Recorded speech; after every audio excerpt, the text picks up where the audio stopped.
I remember the chill of the hardwood floor against my knees, my fingers brushing under the cabinet for that one earring I dropped. The house was silent, except for my own breath. Then, I felt him. His shadow stretched over me before his hand did, the weight of his presence making the air feel heavier. I didn't turn around, because part of me didn't know if I wanted to. Disclaimer: this content is intended for mature audiences only. Viewer discretion is advised. The first time I realized things had changed between and me, it wasn't during a fight or a tender kiss. It was in a moment as simple as me on the floor, reaching for something small and meaningless, when his footsteps broke the silence behind me. We'd been married for 3 years, but lately, everything felt like it was hanging by a thread. We barely talked, we barely touched, and yet, when I felt him there, standing so close I could feel his breath, something in me stirred. I froze, my hand still under the cabinet, gripping at nothing but dust. My heart beat louder than the clock on the wall. Hadn't said a word. He just stood there, his presence a quiet question I wasn't sure I wanted to answer. There was a tension between us that hadn't been there in months, not anger, not love, but something raw and unpredictable. I didn't know if he was angry, if he wanted to talk, or if he wanted something else entirely. Was the kind of man who rarely let anyone see past the surface. Strong jawline, always in a fitted flannel, his words measured like he was afraid of saying the wrong thing. We'd been so careful around each other lately, as if one wrong move would make everything fall apart.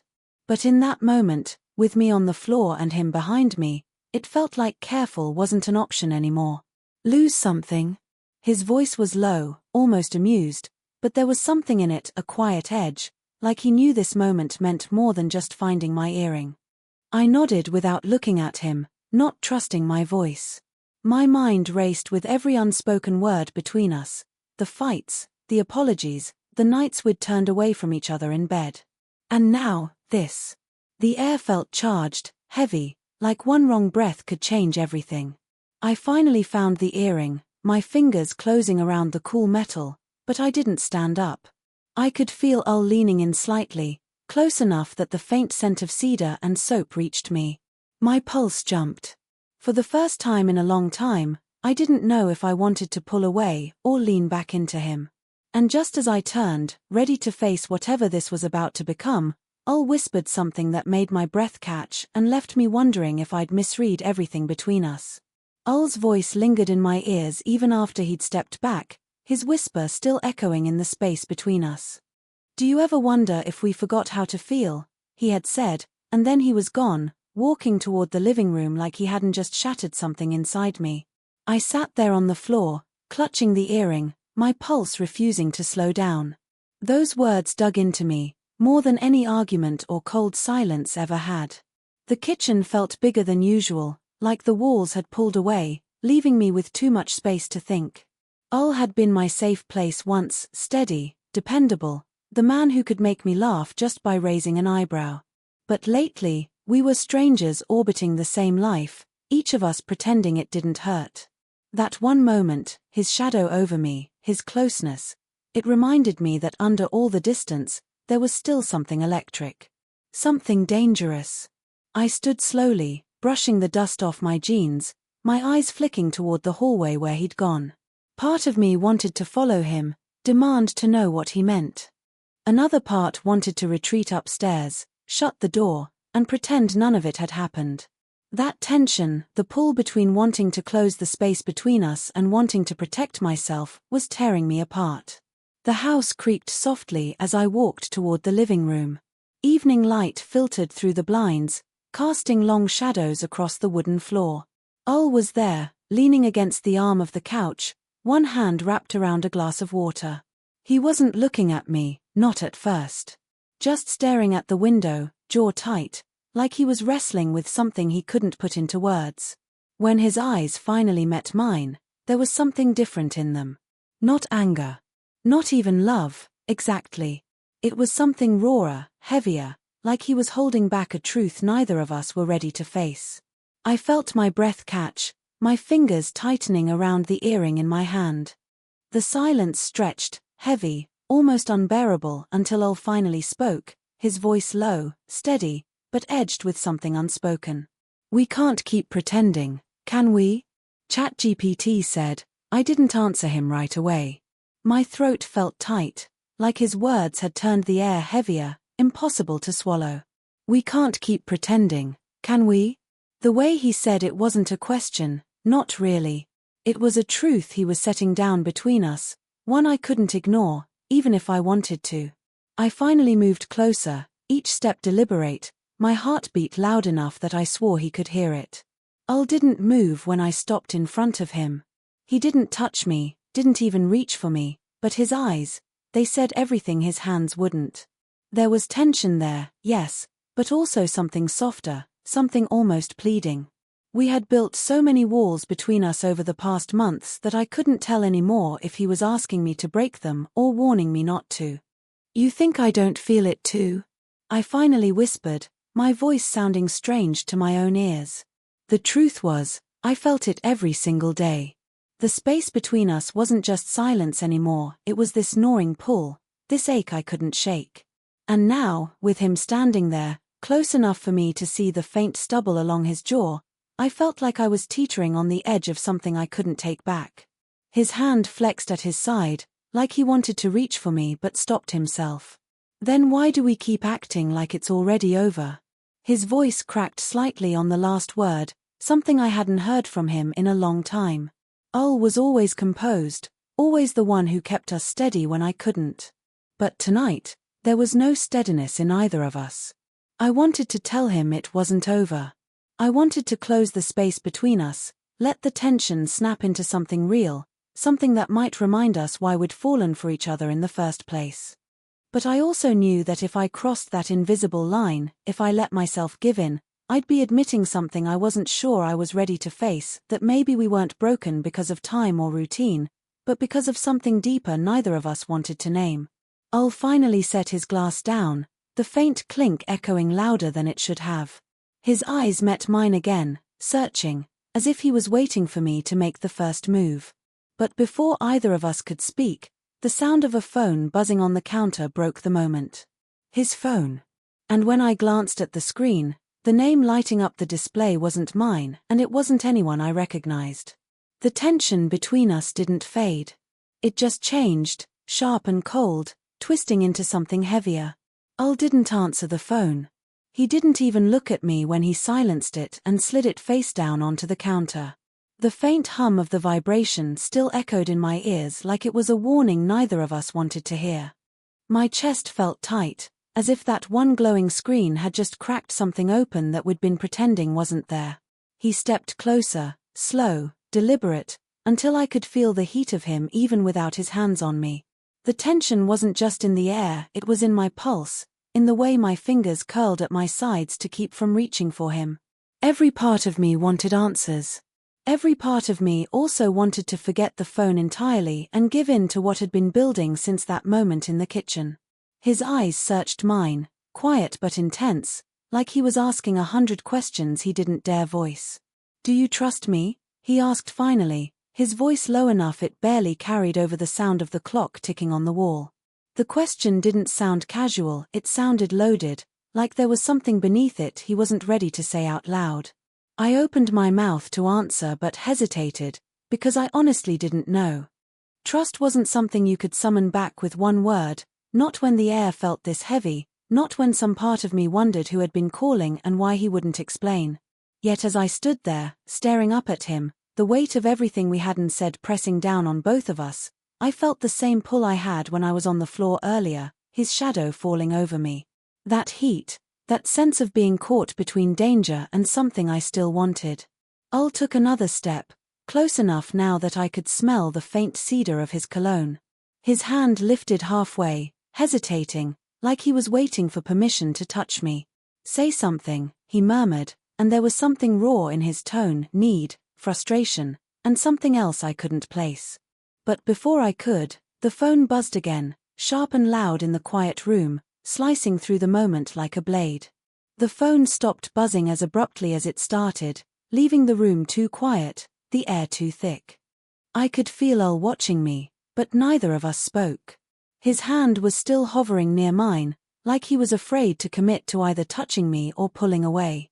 That hesitation, him standing so close, his shadow still casting over me the way it had when I was bent on the floor earlier, made my chest ache. That moment in the kitchen had felt accidental. Now, it didn't. Who was that? My voice came out steadier than I felt, though my grip on the earring in my hand had tightened so much my knuckles ached. He exhaled slowly, like he'd been expecting the question. It's not what you think. His eyes didn't leave mine, but there was a flicker of something there, guilt, hesitation, something I couldn't name. But if I tell you, everything changes. Are you sure you want that? The words hit me harder than I expected. Because deep down, I wasn't sure. For weeks, we'd been living in this fragile space, fighting sometimes, avoiding each other others, but never forcing ourselves to look too closely at why. If he told me the truth now, whatever it was, there would be no going back to pretending. Before I could answer, he finally closed the distance, his fingers brushing mine in the faintest touch. Not a grab, not even a full hold, just a connection, enough to make my breath catch. I didn't come in that kitchen to fight, he said softly. I came because I miss us. I miss you. And maybe I've been a coward about it, but I can't keep standing in the same room with you, feeling this, and saying nothing. I should have felt relief, but my stomach twisted instead.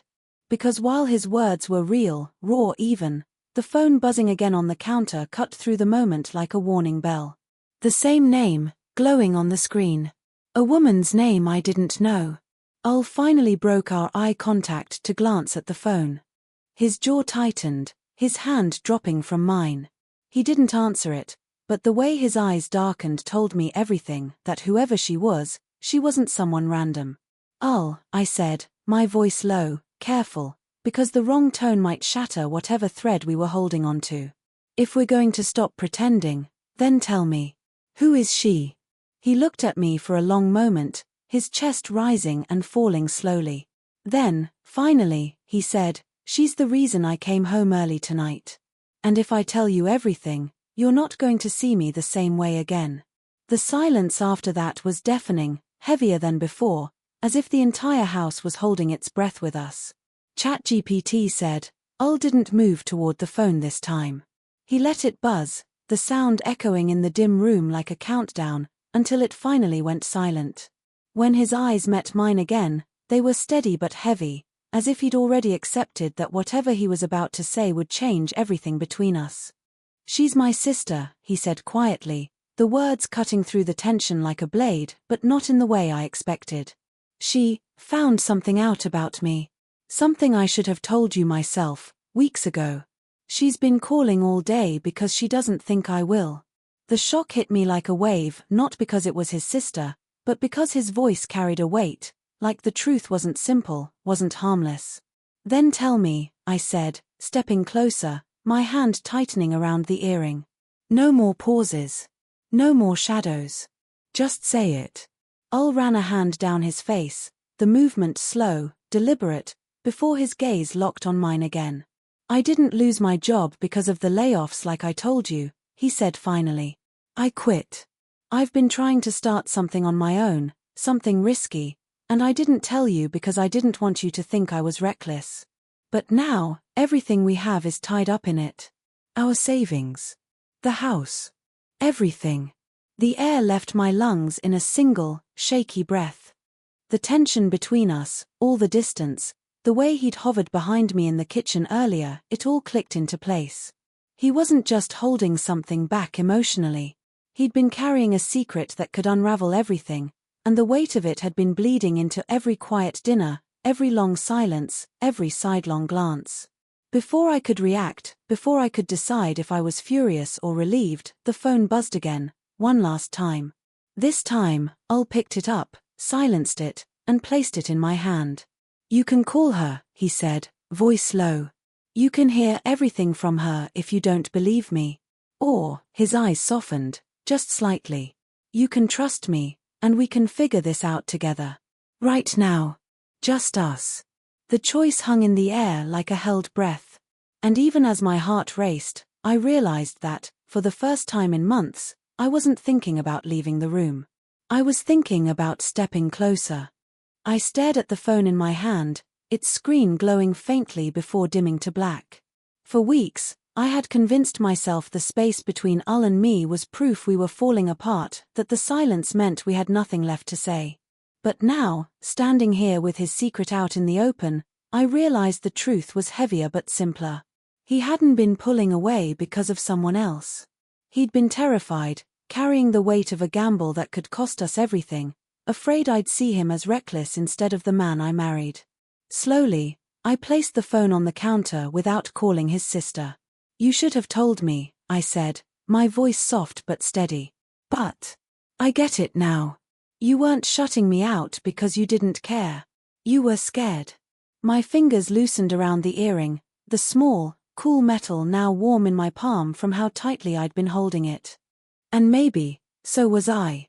Ul's shoulders eased, the tension in his face breaking just enough for me to see the man I knew underneath all the walls we'd built. He stepped closer, not hesitating this time, his hand brushing my cheek before resting gently against it. "I didn't want you to think I was choosing risk over us," he murmured. "But I was wrong. I should have trusted you to face it with me." For a long moment, neither of us spoke. The phone stayed silent. The clock kept ticking. And in the quiet, something shifted. Not everything was fixed, not yet, but the weight between us felt lighter, not like a threat but like something we could carry together. My gaze drifted toward the kitchen, to the memory of where it all started earlier tonight. Me, on my knees on the hardwood floor, reaching for something small and unimportant, only to feel his shadow fall over me like a question I wasn't ready to answer. Now, that same weight of his presence felt different, not a question, but an anchor. "I don't care about the risk, Ul," I whispered. "I care about not feeling like a stranger in my own house.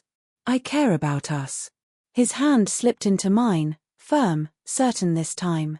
And as we stood there, the faint hum of the fridge and the soft glow of the lights around us, it felt like everything, the tension, the distance, even that moment on the floor, had been leading to this. A reminder that even when everything feels unsteady, sometimes all it takes is facing the shadows together to find your footing again.